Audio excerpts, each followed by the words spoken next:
ពលព្រៃមុំក្រអូបដូចកាគឺស្ដាប់សំដីអង្អែលកែសាដោយគុណភត្រារាល់ពេលរៀបរៃសែនប្រណសំដីមានតែអូនមួយជាត្រួយជីវិតសំដីរៀមចាំតែប្រានអូនភ្លៀតអរាចង់អៀនព្រោះឃ្លាតពីអូនសូរិយា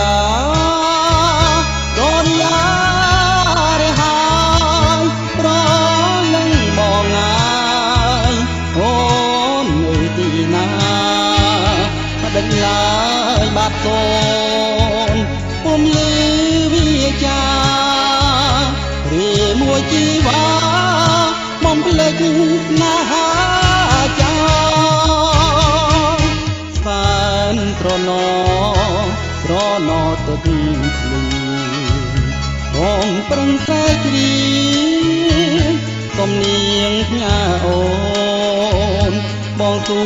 រងចាំបណ្ដាំតាមក្រនឲ្យស្រីស្រួនធ្វើវិញណាស្នា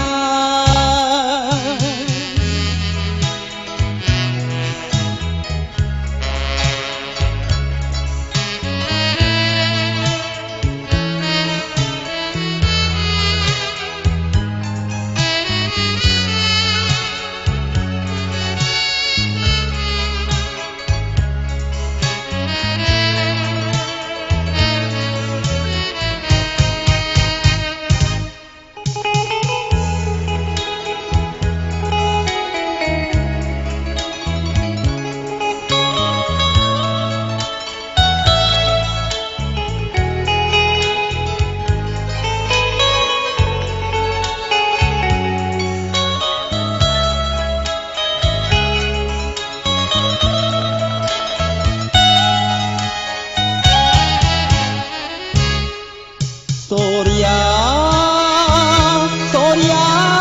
រហើយប្រលឹងបងងាយអូននៅទីណាដេញឡើយបាត់កូនពុំលឺវាចារីមួយជីវ៉ាបំភ្លេចណាចាសែនត្រណទឹងភ្លឺ